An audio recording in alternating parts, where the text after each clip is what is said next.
Novel oral, very important, that multi-kinase inhibitor.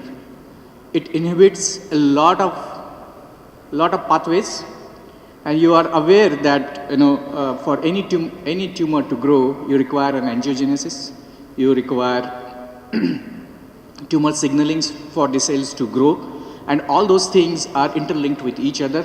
And there are upstreams and downstreams pathways. For example, if you look it here in the tumor cell, endothelial cells and pericytes all interacting with each other, and all these things will ultimately lead to the tumor cell growth and further metastasis. And all these pathways can be very well blocked with the new regorafenib, which you can see it inhibits basically the oncogenesis, angiogenesis, and the tumor microenvironment. So microenvironment in the pericyte and the other surrounding the tumor are also inhibited because of the regorafenib, which is an oral multi-kinase inhibitor.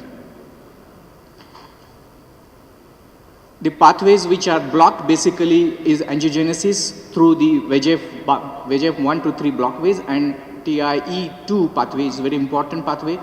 So it's a distinct from the others.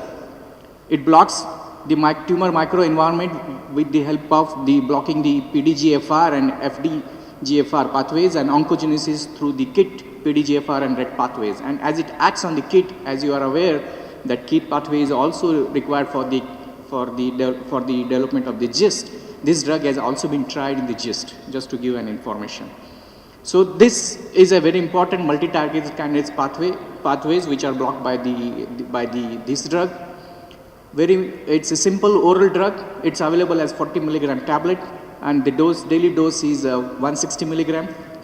The protocol given is like 3 weeks on and 1 week off.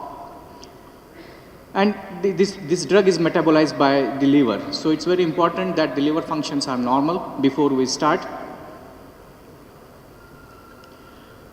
Regorafenib has been tried in the phase 1 trial, and it has been found to have very effective results. So straight away it moved into the phase 3 trial, and I'm going to present the two phase 3 trials, that is a CORRECT and CONCORD trial. CORRECT trial, this is the phase 3 data. The CORRECT trial was done in almost 750 patients across the countries, and majority of the countries, the patients were included were from the West. And there is an Asian study known as CONQUER, where the patients were mostly from Far East Asia, like China, Hong Kong, Taiwan, and other things. There is a distinction between the enrollment in these two patients, in these two studies. In the CORRECT, the patients were included at least should have one targeted therapy received in the prior therapy, apart from the chemotherapy failures, like bevacizumab or cetuximab or panitumumab, while in CONQUER that was not mandatory. So they may have received at least 3 lines of therapy of chemotherapy, but no panitumumab or cetuximab or other things. And the ECOG performance status for all these things required was 0 to 1.